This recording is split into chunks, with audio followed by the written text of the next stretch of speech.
If you've ever wondered why certain situations trigger you so intensely, or if you're tired of treating the symptoms instead of healing the actual wounds, this episode explains how to trace your daily reactions back to their true source and why understanding your core wound taxonomy is the key to real healing. Okay, hey, this is Francisca, and this is My Mid-Crisis Life, and today is Monday Mindset.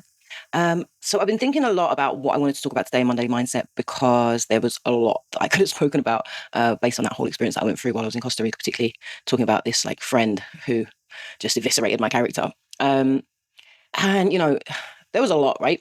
I could have spoken about, what narcissistic characteristics look like, because this guy clearly has a lot of narcissistic characteristics. I could have spoken about, I don't know, like how narcissists have a really fragile ego, but this idea of grandiosity. So if somebody attacks or challenges even to the most tiniest percent that idea that they have of themselves of being this amazing, great, grand person, their ego is so fragile that they can't handle it, right?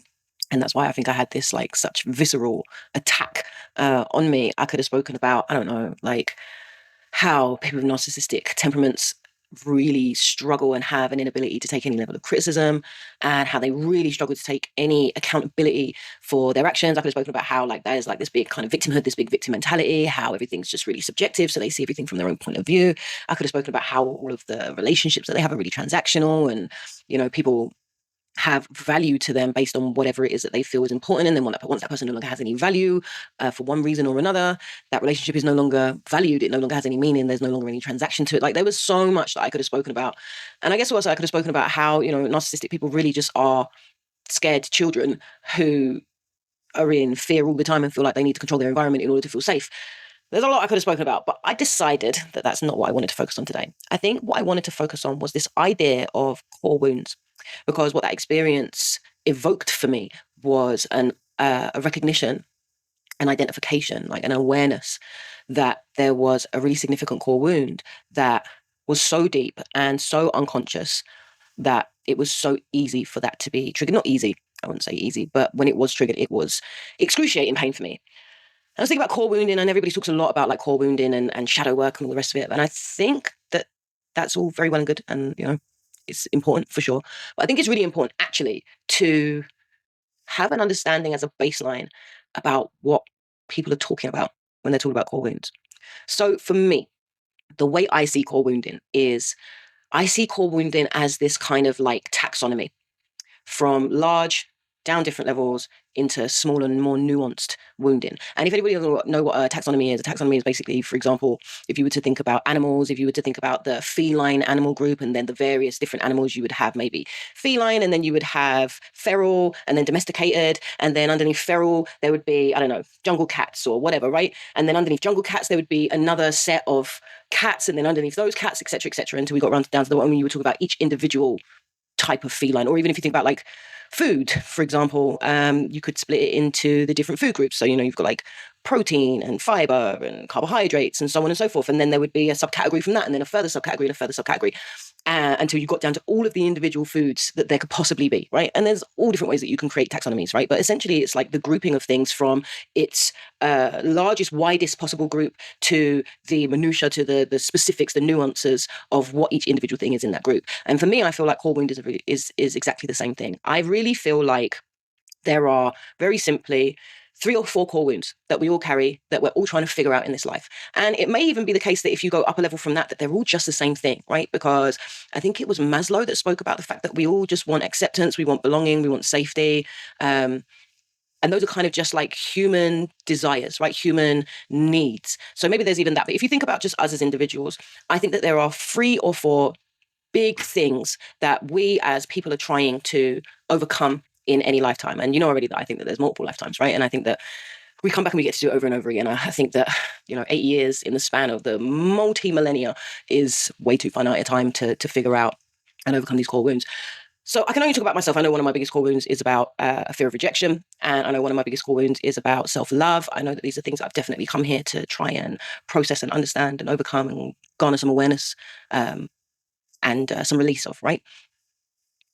But the thing is that on a day-to-day basis, I'm not constantly confronting myself with oh, that's my self-loathing coming up again. Like, I think the more that I've understood what my core wounds are, the more that I do see that now, right? But I think that on a day-to-day basis, that's not what we're going to see. What we're going to see is we're going to see all of those tiny little individual behaviors or triggers or reactions or responses, right, that come out of us unconsciously, subconsciously, that are just kind of like this automatic feeling, this automatic emotional charge that causes us to think or behave in a certain way, right?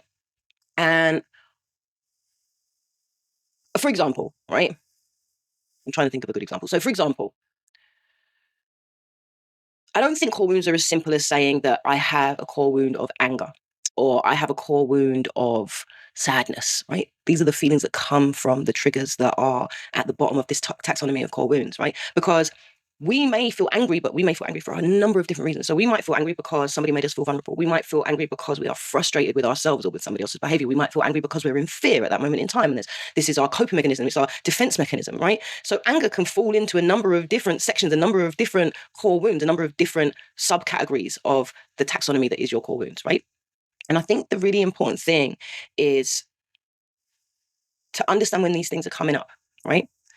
What is the origin? What's the derivation? What's the core of whatever it is that we're feeling? So they may come up as frustration. They may come up as anger. They may come as upset.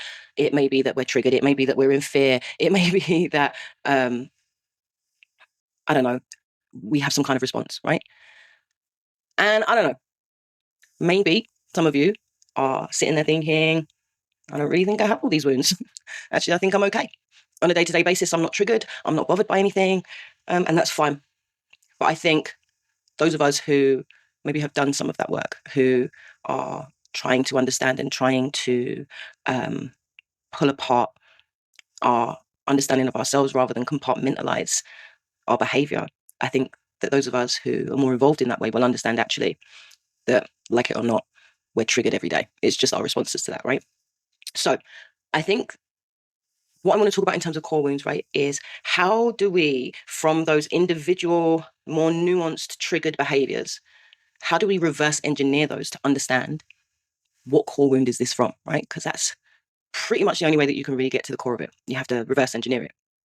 I think the best way to do it is to look at themes, to have that kind of wider view, that overarching view, that kind of macrocosmic objective view of your behavior, not the thing that happened or what that person did or whether it was right or wrong, but just to be able to come up to this level and look at what are the themes that are happening in my life, right? And when you're looking at things, I think it's really important not to just make some kind of supposition as to why you think it might be that you were triggered in that moment. Like maybe it was this, maybe it was that, maybe it was because my dad did this when I was younger, or maybe it was because I didn't get this, or this was really difficult for me, or I remember a time. It's helpful to go through those things, but I don't think that gives you the answer. I think that it is important to not only to simultaneously be able to zoom out and look at those themes, but also to understand the themes, to feel whatever is happening in real time. So when you're being triggered, to be able to say to yourself, I'm being triggered. I wonder what this is about. And then to ask yourself some really important questions, to ask yourself, when have I felt like this before? Have I felt like this before? Not have I been in this situation before, but have I felt like this before? And then to ask yourself, what's the earliest time that I can remember feeling like this? Because oftentimes that's going to give you a real clue as to where this core wound has come from, right? And it may be that the current fear and the origin of this fear don't seem to be related, that they seem worlds apart, but the feeling is the same, right? And it's the feeling that needs healing rather than the behavior, the reaction, the trigger, the precipitating event, what someone else is doing to you, whatever, right? And if you tune in tomorrow for Chrysalis Tools, not tomorrow, if you tune in on Thursday for Chrysalis Tools, then I'm going to take you through a practice that's going to really help you to reverse engineer it so that you can have a little bit more understanding both on the micro and the macro scale. So yeah, that's it. Come back on Thursday for the practice. That trigger that hit you this week, it's not random. It's pointing you towards a core wound that's ready to heal. Drop a comment about what themes you're noticing in your triggers or what early memory came up when you asked, when have I felt like this before? Thursday's Chrysalis Tools gives you the practice to reverse engineer these patterns.